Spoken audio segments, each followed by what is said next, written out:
Welcome to MICE, the Massachusetts Independent Comics Expo. I'm your host, Rebecca Viola, and this Clip Studio Paint demonstration is focused on digital coloring. Before we get started, I want to take a minute to thank our sponsor for this program, the U.S. partner for Clip Studio Paint.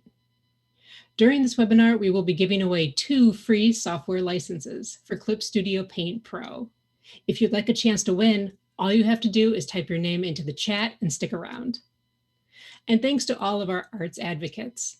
These are major contributors who help sustain MICE and allow the show to grow year after year. MICE is produced by the Boston Comic Arts Foundation, a 501c3 nonprofit charitable organization that funds comic art festivals, individual artists, and educational programs for the greater Boston community. If you like what we're doing, please consider making a donation using the donate button in this session. At the bottom of the screen, you'll see a button labeled Ask a Question. Please use that button to ask or vote up any questions you have throughout the session. Also, feel free to use the chat feature to say hello.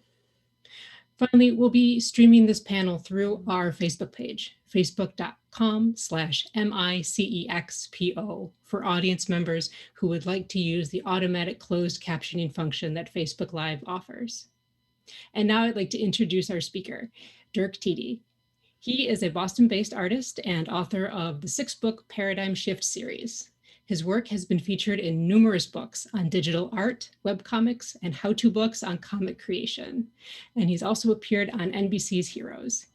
He's also currently under Double Jinx. All right, Dirk, please take it away. Hey everybody, thank you so much for coming.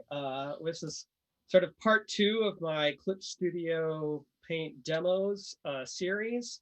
Last week we talked about general drawing, and this time we're going to be diving into coloring and flatting and using some special effects and generally kind of showing you how to simplify and speed up your process of coloring using Clip Studio Paint. So just to give you a little background, if you're not familiar with my work, um, um, this is my series Paradigm Shift. It's a werewolf detective story. So it's Halloween. Please go check it out at paradigmshiftmanga.com. You can order the books. And I also have an art book, which goes into how I created the books, but also using a lot of the techniques that I use to create my comics. So if you're interested in making your own comics, please check this out. I figured I'd show you a little bit of my coloring work before we get started. I mean, obviously these covers, I designed this cover and this cover in Clip Studio Paint, but then I used those as a starting point for actual paintings. But using Clip Studio actually helped me quite a bit to actually design and plan these. I also used Clip Studio to color a lot of the pages in my books. Um, I'll be showing you some of the techniques. If you notice here, there's some watercolor textures in the background here. I'll show you how I did that. Um, and then, this is for just something completely different, some sci-fi stuff. Again, this is all colored in Clip Studio Paint. So without any further ado, let's get started. So first things first, what I'd like to cover over the course of this workshop, we're going to talk about prepping your pages so they're ready to color. And I'll show you how, once your inks are ready to color, how to quickly and easily select parts of your drawing so you can color those in. I'll show you some tricks on how to use the paint bucket and how there's some fine controls in that can really make your life easier. I'll show you how to trap colors underneath your ink lines. So if you're familiar at all with print production, this is a really essential element to prepping your color work. Especially if you're flatting everything first. This is really a good thing to know.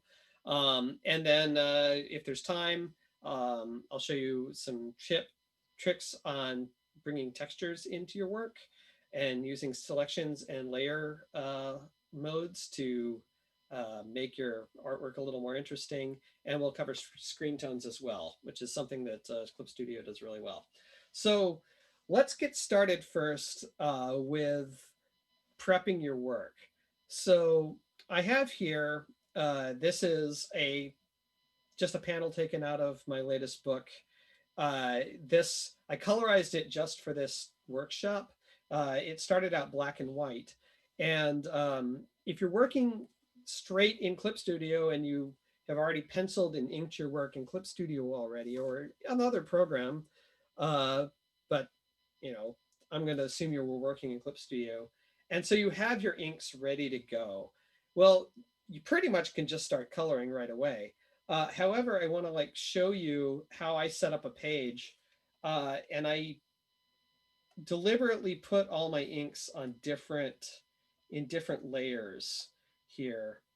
And the reason I do this is to it makes selecting objects so much easier.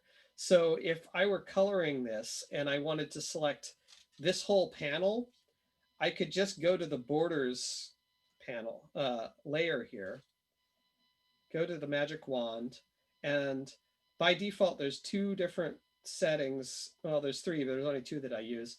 Uh, One refers to all the layers, and by default, it will see all your lines and fill those in. But you can turn that off by either hitting this mode, which says refer to edited layer only. So if I select the borders uh, one, oh, I need to make sure that I select a very important thing. Uh, Apply to connected pixels only. This will mean that it'll only select things within the within an area. So before, when I did that, I selected that and it selected all what would be all the white space around within and around the panels. But when I turn that off, or when I turn this on, then it'll select only the panel. But this will work because I've put these all into their own, put the panel borders in their own layer. If I select that layer, then that panel, it'll only select that panel.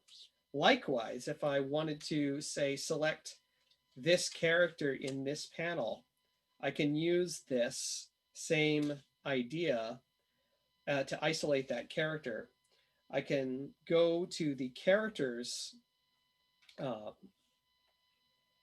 panel here, and I can also turn things on and off. So I don't want to, I've got all these crazy action lines here. So I could turn off the bursts. I could also turn off the backgrounds. And even if I've got this panel selected, I could just select the characters. I'll switch over to the layer, affect all layers. But now I have, by default, this would select only what's visible here. So if I back this out here, I'm going to show you a mode that will show you what you've selected. If you can't see the little marching ants on your webcast, right here, I'm hitting the Q key on my keyboard, and that's showing me what I've selected. So if I only want this character here, well, I could manually select out. See, I'm selecting other parts of this out of the selections here. I could also use the lasso, and there are different selection methods. So by default, it would just create a new selection like so. But I could also change it to what I want it to do is to intersect. So what this is anything that I circle, it will keep that what I've already selected and then get rid of everything else. So if I just this character's name is Kate, and I'm selecting her. So now you can see that it's only selected her. There's another way to do this, though, without turning layers on and off. There's another mode in the magic wand here, which you can tell it to select only things within a folder, which is really handy. If you say you have your pencil lines and you've got your colors. Actually, here, let me fill in Kate here with just an arbitrary color. I'll just, oops. This is a good thing to know. If you've used Clip Studio before and you've been working with a document that's set to say grayscale, in this case, this document is set to grayscale. Any new layers that are created are going to be grayscale by default, but Clip Studio allows you to change what mode your layers are. Instead of changing the whole mode of the entire document, I could change just this layer to color, and I'll change the backgrounds to color. So now I've selected this ugly green. Okay, so now she's green. And that way I could go and fill in the next character and the next character. So anyway, so that's how I use different ink layers to make it easier for me to select things within my drawing. There's some other modes here that you can play with. The folder mode just selects things within here. So if I didn't want to deal with that, I could it could ignore the colors. If I'll pick another random color here, this ugly blue, and I'll put some squiggles in there. But if I already got a character who's colored, and I want to continue to select, maybe I want to select her arm here, but there's multiple colors there. By using this select only within the folder, it's going to ignore the color layers. So you can see it's still selected her arm, even though I've got this blue color there.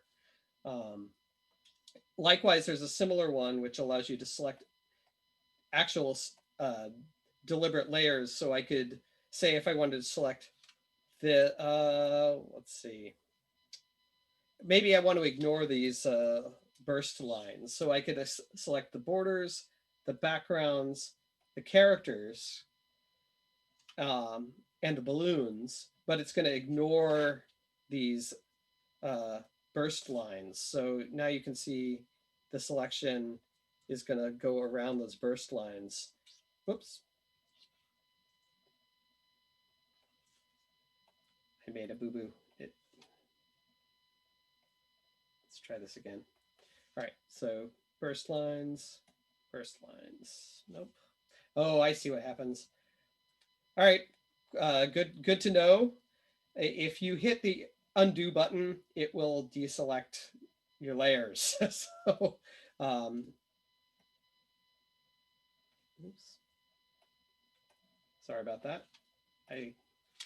Here, there we go. And if you want to add to your selection, you can hold the shift key. Oops. Oh, wow. It's not acting the way I thought it was going to. But anyway, it generally will do that. Anyway, I don't use that selection mode very often. I mostly just use the folder mode. Anyway, let's move on because time is wasting. So, all right, so that's some basic selection stuff. Before we move on, let's talk about prepping your file if you're working from a scan instead of from a digital file. So this takes a little bit more work. So as you can see here, I have this raw scan of a commission that I made. And you can see that the lines are kind of fuzzy. The white of the page is not white. The black of the ink is not black.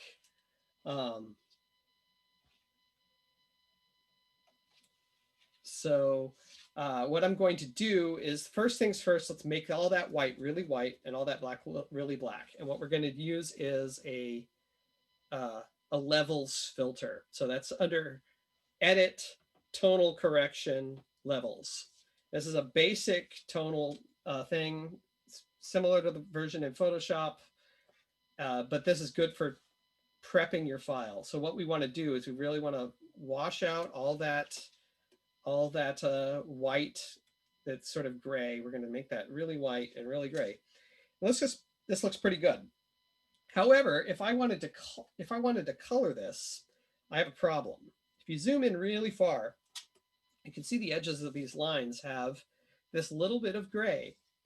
And while it will print fine, it'll look nice, this makes coloring really difficult. So if I were to make a selection on the arm here, say in here, oh, I'm going to turn off some modes here. All right. So if I make a selection, actually, let me use the fill tool instead of the magic wand. It'll be a little bit more. So if I use, I need to refer to everything. There we go. And, oh, first things first. If I draw on this flat layer underneath my inks, you're not going to see anything. So, whoops. There are my flats. Inks, can't see a thing. Because inks is set to normal, what you need to do is first things first, change your layer mode to multiply, and you'll put all your colors underneath it. This goes for digital inks as well. However, with digital inks, you're probably not going to have any white background. You're just going to have black lines on a layer. So you probably wouldn't notice this. But here, what we've done is we've changed this layer mode to multiply. So what that does is darken everything underneath. So here's, oops, here's the normal. Here's what it looks like with normal. Here's what it looks like with multiply. So what I'm going to do is I'm going to use the fill tool here. And there's a couple things you can do with this. So first up, look what happens if I try to fill in with those fringy gray lines. You're going to have a hard time with that. Now there is one way around that. You could tell it to expand the fill. So it's got this mode called area scaling. And that'll fill in underneath. That looks pretty good. But if you really, really want to give yourself an easier time, the best thing to do is to change your layer mode from gray to monochrome. So what this is going to do is going to get rid of all those gray lines. Now they're still there. They're still in the file, but they're going to be ignored. What it's doing is it's doing a pass on this, so it's just black and white. So now you don't have to worry about those gray lines while you're coloring. If you want to switch it back later, you can, but this will make your coloring a lot easier. So now if I were to get rid of that area scaling on the fill tool, now it goes right up to the lines. So that's a little, looks a little, whoops. There we go. So another thing you can do, look at what I'm doing here. I'm dragging the fill bucket here and I'm just holding down the tablet. And so what this will do, this is something that the first time I saw this, I was like, what? So you can quickly fill in lots of different areas just by dragging. And by the way, this works for the magic wand tool as well. So you can drag on multiple areas and it will pick everything up with the same color. Now, once you've changed colors, it won't, so if I change to that like ugly green, it will only affect the white because that's what I clicked on. So that's you can see how easy that is to fill. But let's talk about this thing that I mentioned at the beginning called trapping. So one of the things that you want to do when you're coloring your comics, in part, this will help the person who's prepping your files to send them to print, especially if you're going to do anything with print. But also this is important if you want to rescale your work while it's still in layers. What you want to do is have your colors actually overlap your ink lines just a little bit. So there's two ways to do this. You can do, but the easiest way is if you're using the fill tool. Click on this area scaling thing. And what I'm going to do real quick is I'm going to make this layer semi-transparent so you can see. So I'm going to make this 80% so you can see what's going on underneath it. Now let's go back to that. I'll go back to that blue color just because it's easy to see. So I've put the area scaling to 2. So it's going to expand. It's going to fill up to that edge and then it's going to expand by 2 pixels. So if you see here, you can see how it's overlapping. I could up that to 4 pixels and then that really fills everything in. But you can see it also is spilling out over the other lines. So if you have any really thin lines, see it's spilling out over here. and say I were to use a different color for that. So I try to, like 2 or 3 is about as much as I would do for that. And while you're if you're say flatting your file before you color it, I would highly recommend using this setting. So this works as well in the Magic Wand tool. You can turn on area scaling, and let's see, there we go. So you can see the edges, and there's this handy dandy little bar that appears whenever you make a selection down here. It's got a bunch of really useful modes, including a fill mode, but it's also got a delete, and it's also got a delete everything outside of the selection, which can be handy in some cases. It's a, but in terms of selections, there's one other way you can expand your selection, and it's using that menu. So here, I'll fill in this little chunk. This right here will expand your selection. You can type in a selection. So if you want to have a little bit more control over that, or you forgot to use the area scaling thing, you can use this instead and then fill it in. So that is a quick look at using the fill tool to flat your work. There's one other thing that you can do. So let's go back to this. So one thing that Clip Studio has that, say, Photoshop does not, is the ability to use vector layers to draw on. So in this case, if you see my color layers, they have this little color thing here. But all my ink layers, they have this little cube icon. And what that means is those are vector layers. So what I'm doing with my comics is I ink them all using these vector layers. And there's a really cool thing you can do if you've inked in vector mode. Let me clear this. There is a neat little mode in the fill tool that says fill up to vector path. So if I take this blue, actually, let's switch back to that ugly green just because. So what this does is, so if I were to fill in some of this stuff, blub, blub, blub, blub, notice I don't have the area scaling thing on. And if I were to back my transparency off here, you'll see that that green is now going up to the center of that line that the vector is drawn on. So this is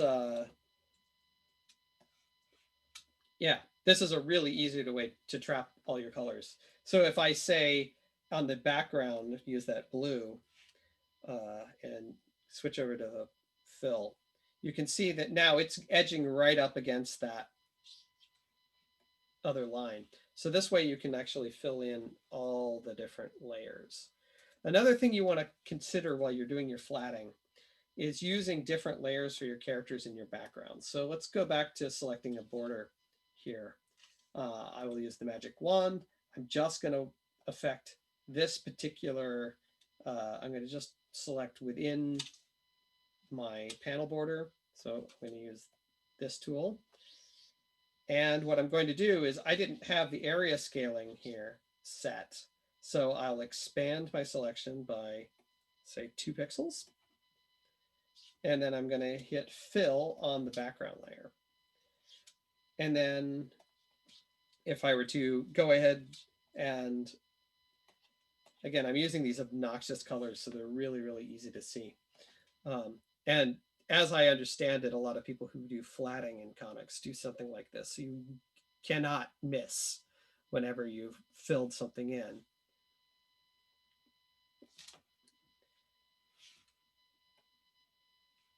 And I could say, let's see, I'm going to turn off my burst layer and fill her in. Blah, blah. Mostly. Oops. Oh, I see what happened. So what I did was I drew a selection and And yeah, there we go. So one of the things that I'll do is I use the lasso tool a lot to make my selections much finer. All right, there we go. So now anytime you've got that character later on, you want to color them, they're on their own layer. So if you want to select them, you can actually, in this case, I'm tapping Command on my keyboard. It would be Control if you were using Windows, and you can select that character.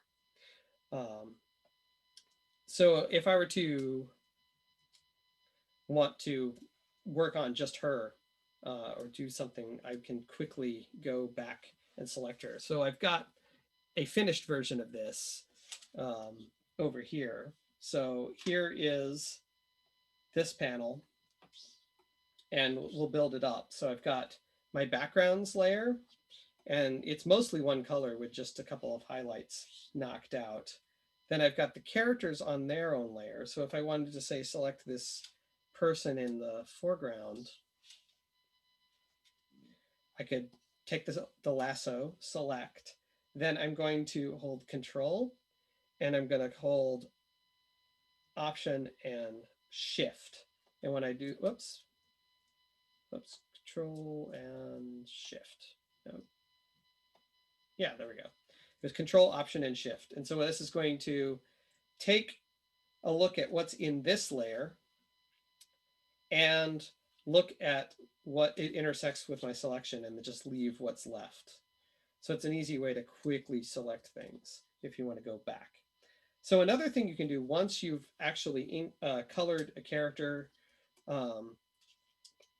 you can go in and shade them. You can do highlights. You can do special effects. And you can build those up on additional layers over the top. So that's what I've done here. So I've done an additional layer that's shading, additional layer that's highlights. And the reason that you do that is so if you want to go back and change those things later and do edits, it's very easy to do that and not have to like go and like completely redo your layer and everything underneath. But another thing that this does, if you notice these little red lines, what I'm doing is I'm using the layer underneath here, and I'll select it. So here's the layer underneath for the characters to mask any layers that are above it. So if I were to uncheck this, there's this icon here on the things that says clip to layer below. And what that does is turn that layer into a mask.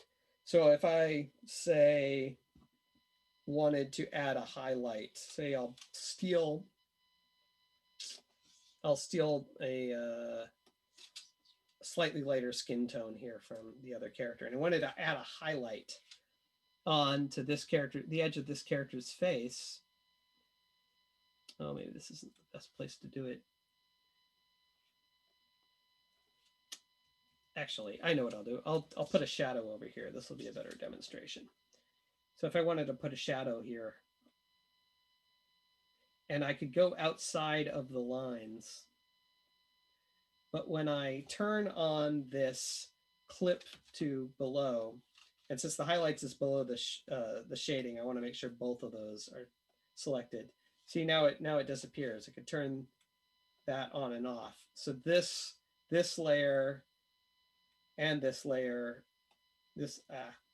so this layer and this layer are being controlled and masked by this characters layer. So that's an easy way to kind of organize and make sure you have the stuff that you want clipped. And it speeds the process up so you don't have to be exact.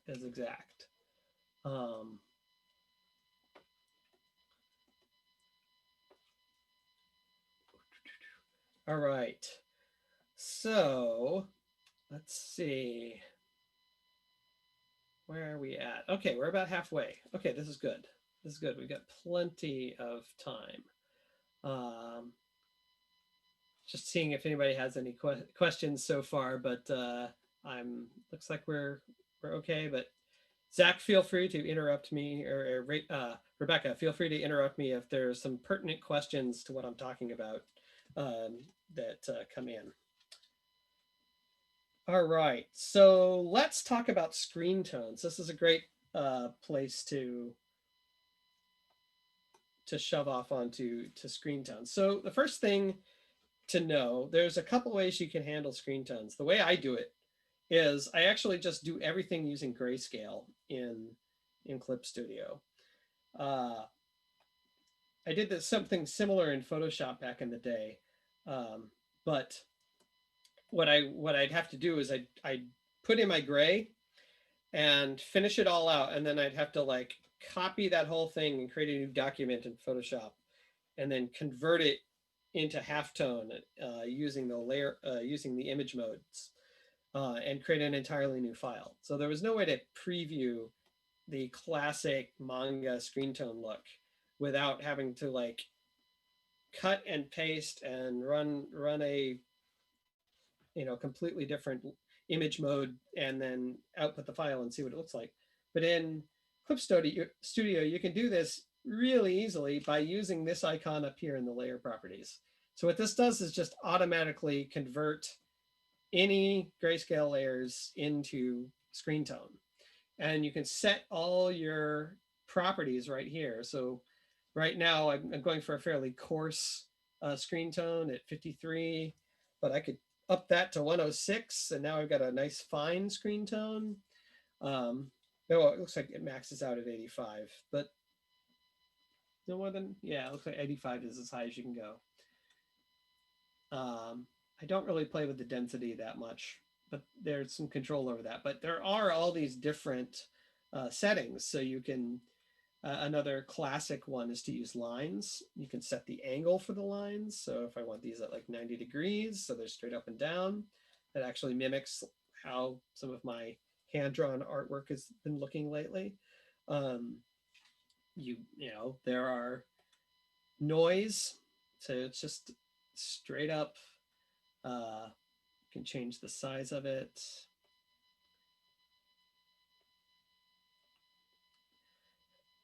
And it's just using the gray of the layer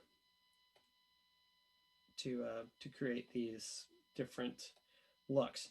So there's also a whole screen tone library. So if I were to say,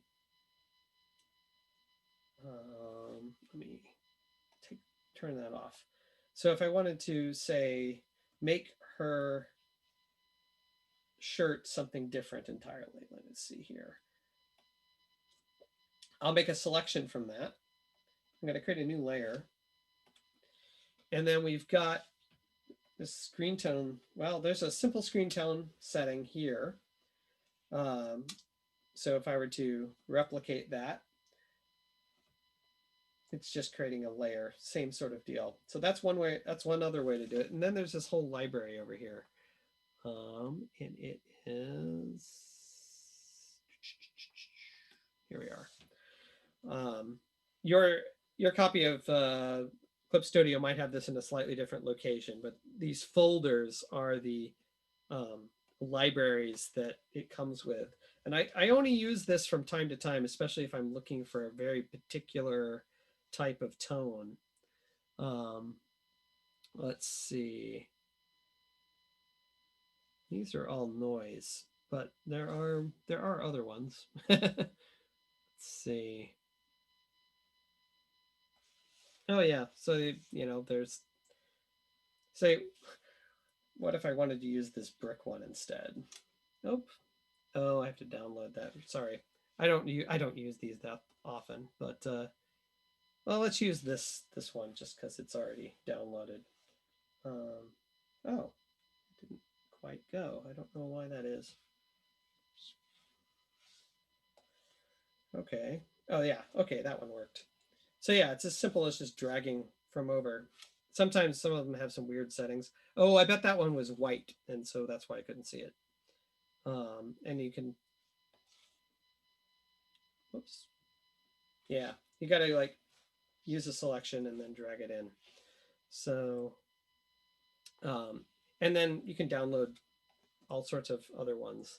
There are other patterns on there as well. Obviously, I don't use that function very often because I just stick with the one that's up here. But that's a whole thing that you can just play with. All right, so that's pretty simple. So let's start talking about doing some more complicated effects. So I'm going to turn off the screen tones. Let's turn on. So, some of the simple stuff is just using overlays in different layers. So I've got, what I have here is let's turn this thing off. All right. So what I've got here is a simple selection that's set to a dark color. And what I want this to do, I want the background to fade out. So this is a simple way to like just affect a color that you have. So by default, these guys over here in the background, I've just borrowed colors more or less from this setting, although he's got some blonde hair that I selected. Oh, a note on color selection. It's got this wheel. This is pretty standard. This isn't a lot of other functions. So this is an easy way to select your colors. I mean, more saturated on this side, less on this side, and then your hue. It does have some built-in palettes, but what I tend to do is I create my own palettes. So I have an example here. Let's get rid of those. Oh, yeah, here we go. So I've got this palette here that I created in Photoshop. I've got a whole method that I use to create palettes, but what I do is I pick 4 colors and then I mix them, and then it goes from light to dark. So I highly recommend doing something like this as ahead of time, is to pick a palette. In this case, for this panel, I was stealing colors from a previous page that I had drawn and colored. And so that's a quick way to work and helps make your scenes more consistent, is to like just color pick from scenes you've already created. It's an easy way to do that. Anyway, so let's create this effect where it looks like that the further away they are, the darker they are. So the easy way to do this is pick a dark color. This is the same dark that's in the foreground for some of the shading here. And then I just back this off to 50%. And then the one thing that makes it more tricky is that I want this guy here to be lighter than the guy in the back. So what I'm going to do is use a layer mask to do that. So what I did was, it's hard to see here, but you can see that there's this blue, the dark blue of this. What I did was I hit the option. This will work with the Alt key in Windows, but the option or Alt key, and clicked on the layer mask here. Actually, let me demo how this works. So I will just copy. I'm going to just copy this thing and we'll do it again. Nope. So I'm going to use the eyedropper tool to select that color. I'm going to create a selection by holding the Control or Command key. Create a new layer. Make sure that it's set to color. Then I will fill that in using this. All right, so I now replicated that. So now what I want is this guy in the foreground to be a little bit more light than the other guy. Oh. So I'm going to draw that. I'm going to hit this. And right. So I'm now going to create a intersection of that by holding Command, Option, and Shift, clicking the layer. And oh, I guess that, oh, it's already there. Okay. And I'm going to click on this, which creates a layer mask. So, all right, so now I've kind of done this backwards, but that's all right. I'm going to save that. So now he's showing in the background. So I've kind of got this in reverse, but that's okay. It's easy to fix. So the way a layer mask works is anything that's white and you see in here, that's going to be totally opaque. And anything that's black in that little icon is totally transparent. When you preview it, it uses this blue color to preview it. But what I want to do is make the other guy, what I want to do is reverse this. So there's an easy way to do that. We'll invert the mask.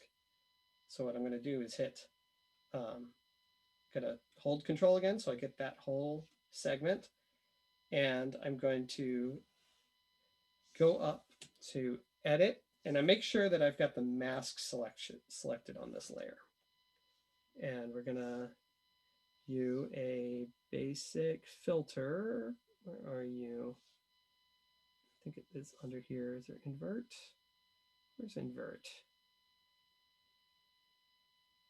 Can I not invert it? Oh, yeah, there we go. All right, so I'm not sure where it is in the menu. But if you hit Command I, then it inverts. So now the guy in the back is totally opaque. Clear as mud. So now I want to make him now be partially viewed. So what I'm going to do is make him halfway viewed by, whoops. So again, we're going to use selections to do this. I select the whole thing. Now I'm going to hold Command and Option and click on the layer mask, and that's going to get rid of this dark part, the part where we can see everything. It's getting rid of that, but then now I've got the guy in the foreground selected again. So now we're going to go and use that levels tool again that I showed you at the beginning. Except this time we're going to use a different setting. So what we want to do is make all the dark stuff halfway. I want to make it like gray. Oops, it's the other way around. So if I grab this bottom part, which says output, you can change. So what it's doing is making that mask. Now it's 50%, so you can see through it. And now I can use that on this layer and back it off. And now I've got sort of this effect where it looks like that part is going off into the distance without having to reselect and make new colors and whatnot. I can just use a mask for that. So that's how that trick is made. So now let's move on and let's have some fun with this and make the background look like it was a watercolor. And this is an effect that I used for my pages in my latest books. This is actually one of a page that I used this trick for you. So if you look in the background of this, you can see all the characters look like they're cell shaded. They've got big, just flat colors on them, but the background has this texture. So what we're going to do is we're going to do the same thing on with this sample panel. So we could do this using watercolor brushes within Clip itself, and that's an okay method, but it takes a little bit of more effort to give it that textured look. So what I've found is that photographs and scans of real stuff, and you don't have to like spend a lot of time to do this, but I, for the last few years, have been playing with watercolors. So when I first started playing with them, I made some washes of watercolor and just scanned them in. I mean, each of these took like maybe 5 minutes and then plus drying time. So if you've got any art supplies lying around, just, even if it's just like a marker that's fading out, play around with making some textures. You can scan them in, you can bring them in and layer them over the top to give yourself some cool effects. You can also use photographs for the same thing. Another thing that I'll do sometimes is create ink splats. and scan those and use those as a texture effect. That can really give you some uh, really great results. These are some examples of using photo textures that that can really spiced up a fairly simple, a basic pencil drawing with a bit of shading and then some just cleverly used photo texture, and it just really made the whole thing pop out. So we're going to do something similar. Oh, this is like the texture that this is behind this photo. So we're going to do something similar here. Uh, I'm going to pick this watercolor because I like all these streaky lines. Um, so I'll just cut and paste that into our demo here. And the easiest way to make this work is to put it underneath the characters. So I'm going to actually just cut and paste it in underneath the characters. Oh, but it looks like there's some stuff that's missing. Like it's showing up in the uh, there, and it looks like I've got that pillow. Where's that pillow? Oh, I see. It's just hanging off the edge. That's all. There we go. So now it's all covered. So I'm going to just scale this a little bit. I'm going to actually turn it horizontal so it fits the whole thing. And I'm going to knock out those balloons using a layer mask. So the first thing I'm going to do is I'm going to select the whole canvas with Command A. It's the same as uh, select all here under the select menu. And then I'm going to use the trick where I use the magic wand. I'm going to set it to folder. I'll keep the area scaling clicked on, and I'm going to go to the balloons layer here, and I'm going to hold the Alt key or the Option key. And so now I've just got the balloons, and notice it didn't select the text because the lettering is on a completely different folder. So now I can go back down to this watercolor layer and hit the mask. So now I've got this watercolor texture. It's just sitting over the top of the colors right now. So it's not doing anything other than just existing. So what we want to do is we want it to blend in with the colors underneath. So we're going to just use some layer modes. The easiest way to do it would just be to make it 50%. However, it's not really doing much. You can barely see it. So another mode you can try, this is one I like to use, is overlay. So what this does is multiply is what we used for the inks to make everything darken. There's another one called screen, which lightens everything. So multiply darkens everything. Screen knocks everything back, or overlay does both. Anything that's darker than like 50% gray will darken everything underneath it. And anything that's lighter than 50% gray will lighten it. So then we can use that, knock it back a little bit. In this case, it's kind of a subtle texture once you make it once you knock it back. So I'm gonna make it more vibrant by compressing the colors a little bit, making the darks darker, the lights lighter.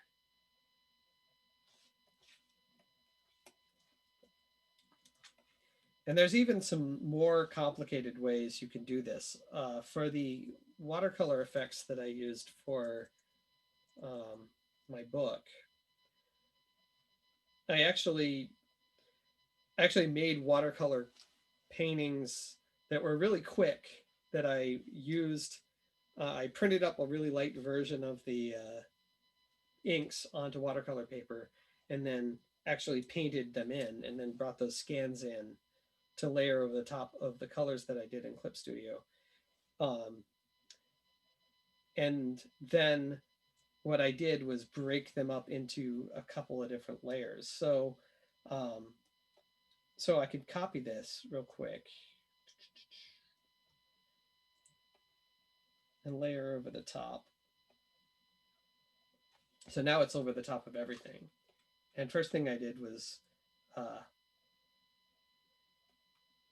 change the color.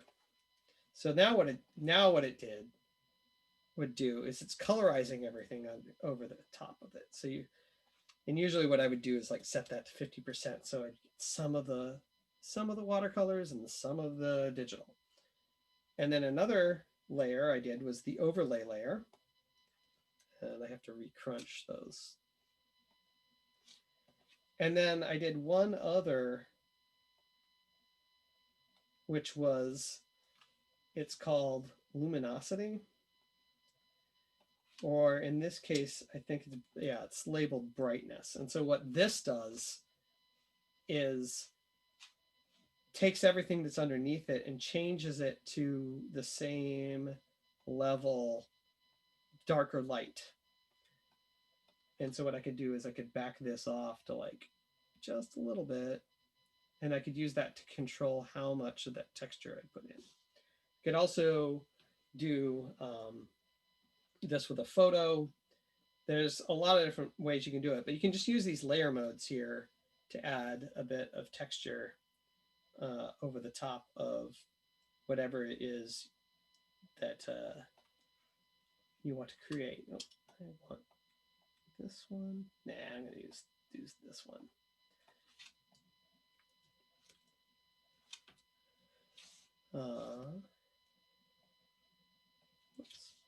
Oh, one other thing. If you're using masks, this check mark here will link or unlink your mask. So if it's linked and I move it, notice that the balloons are going with it. If I uncheck it, I can move the texture underneath. Whoops. Move the texture underneath. It's kind of subtle here. Oh, because I've got that set to color. Let me change this back to something like multiply so you can really see it. You can see the texture moving underneath it. So anyway, this is the sort of thing that you can create some really cool effects, especially if you are just a bit creative using your phone camera. You can do anything you want. So got about 10 minutes left. I want to open up for questions because I'm sure there are, I move pretty fast. There's a few, it looks like. Okay, our first question is, do you prefer to completely color one panel at a time or multiple panels in a scene, one color at a time, in order to keep track of color palette choices throughout a scene? It depends on the page, but in general, I tend to work one color at a time and just try to like fill in like the colors for one character all the way across the scene. But I've already selected my palette first at that point. So if I'm still working out the palette for the scene, I might work on one panel on the first page of the scene first and work out that first page as sort of my demonstration for my palette, for my color choices. And then in the subsequent pages, then I will do it all the character with this color hair, and then all the red in her shirt or whatever, just to speed it up. But when I'm first making my choices, I'm kind of working panel by panel. I hope that is clear. Okay, our next question is, I'm curious about how you created the floor's texture in that page with all the small lights and people being surrounded by guards. The way you created that rainy reflection on the floor, for example, is something I've always wanted to learn. Okay, yeah, I can talk about that. We'll switch back to that image so we can see. So I mean, I could pull up the file. I could pull it up and let it load in the background. It's a big file, so it will take a few moments to load, but I can talk about it while it's loading.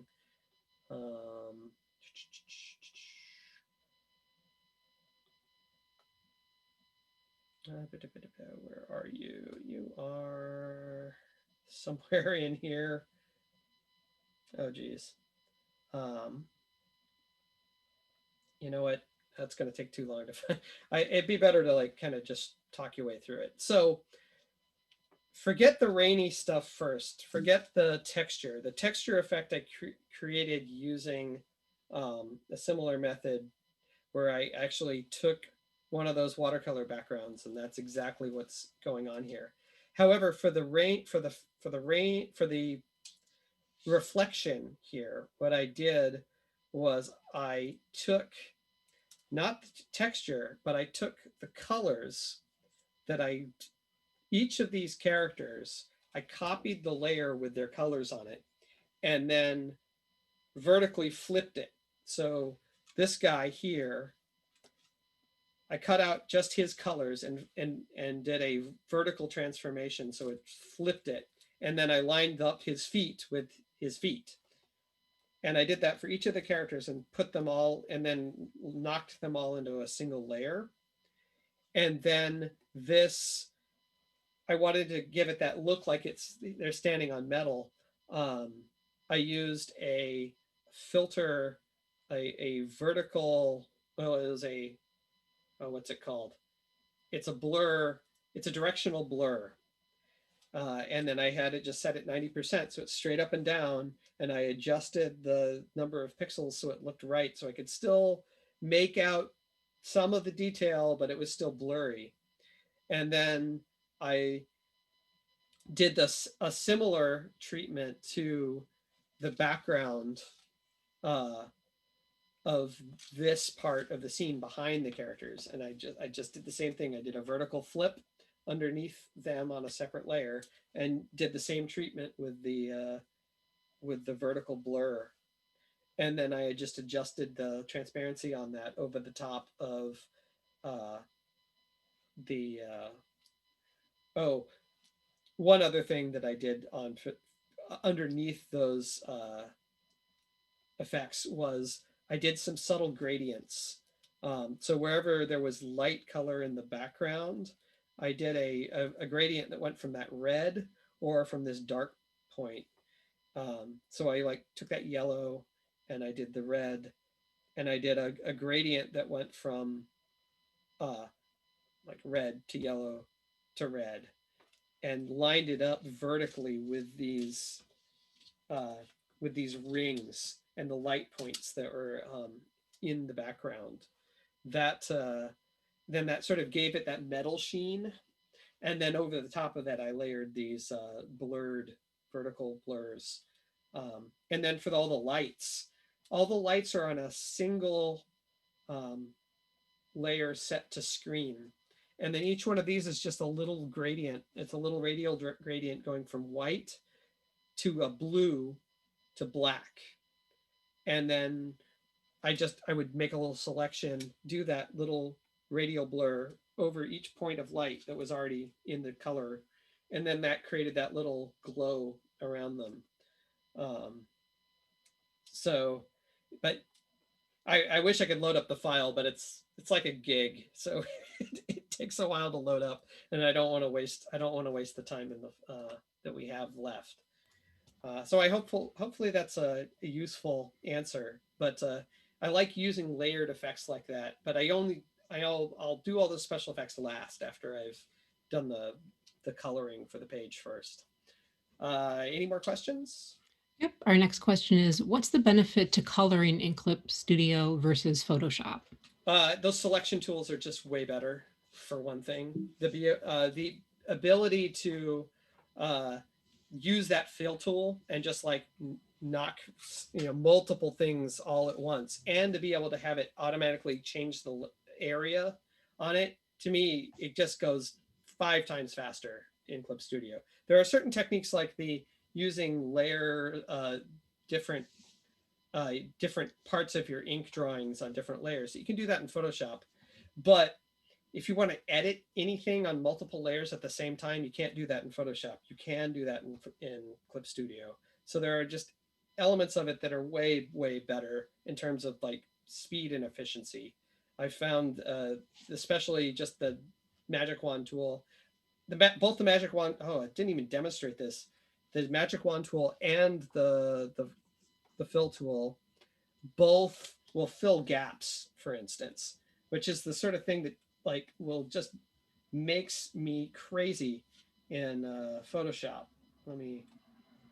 So like you see, like there's these gaps in her hair, and if I were to fill this in using the fill tool, normally this is how Photoshop would do it. So I'd have to go in and like fill those gaps and then try again. But Clip Studio's got this close gap function. Oh, didn't quite get all that, but now I got it. So you can there's like tools like that that just makes coloring so much faster. Now there's some things that it's sort of a draw, but that sort of stuff really makes it a lot quicker for me. Um, the only thing it doesn't have is CMYK native, which to me it's okay if I just set things up cleanly ahead of time and then I convert to CMYK when I'm done. There's other artists who I know that building their palettes entirely in CMYK is essential, and that can be a bit of a hassle and a bit of a problem. But for me, I've had no problem working and just converting the CMYK when I'm done. Are there any others? Yes. Do you recommend putting textures over the line art or only on the flats? Depends on what you're looking for. Something I'll sometimes put it over the lines for an atmospheric effect, especially if I want anything that's line work to like jump out of the page. Let's see if I've got an example of that in any of these. These are all under the line. Oh, this one originally all the background behind the panels was filled in, and then I decided to like put the texture over the top. But you could do that to like the whole background, for instance. So like you have the characters where the lines are over the texture, and they have all the backgrounds where the lines are under the texture. And so if they're under the texture, then they kind of fade out a little bit. So that would make all your characters jump out and become more of a prominent thing. So I really don't say, oh, you should do one or the other. I say do both, but only for the effect that you want to tell your story. Okay, and our last question is, do you ever take notes about what you did in each panel, like what effects you used, layer modes, etc., so that you can replicate them later? Not really. I've pretty much always, by the time I started coloring, I had used Photoshop for so long that I kind of just already knew what I was doing with that. So it's very rare that I've got something that I've totally done that I've never done before. Um, and then anytime I'm not sure how I've done it, I can just go back and look in the layers, because there's no like fancy filters that I use that I've never used before. They're almost always basic stuff. And then anything else I don't know how if I pulled up a file that I don't remember how I did it, all the information I need is contained in the layers palette. So I'll see what mode that's used, what level of transparency. Sometimes I might forget, oh, did I use levels on this one or not? But I can usually tell if I just look at the layer and see, oh yeah, I just bloomed out the layers. But if you're brand new and you don't know what you're doing, I take notes. If that's helpful to you, by all means do it. It's not something I've done for this, but I have to like take notes for my writing. So that's an entirely different story. All right. I guess we're at time, but thank you so much for coming by, and please hit me up on, you can email me, go to my website, paradigmshiftmanga.com. You can email me. I'm at Dirk Tiede on Twitter and Dirk Tiede on Instagram. So feel free to ask questions and hit me up later. Great. Thank you very much, Dirk. Thanks everyone for coming. To order Dirk's books, please find the link to his web store by clicking the button at the bottom of the screen. And congratulations to our giveaway winners, Victoria Abdibi and Stephen Huang. Someone from the Mice team will be getting in touch with you soon with those Clip Studio Paint Pro licenses. This webinar is part of the month of Mice, a month of free comics programs, including panel discussions and workshops. If you're interested in this topic, you may also want to check out Storyboarding for Animation next Sunday at 2 p.m. For a full list of sessions, visit miceexpo.org. If you didn't win today, you still have another chance. Check out our fundraising raffle where you can win cool prizes like Clip Studio Paint Pro or Clip Studio Paint EX or a Wacom One tablet.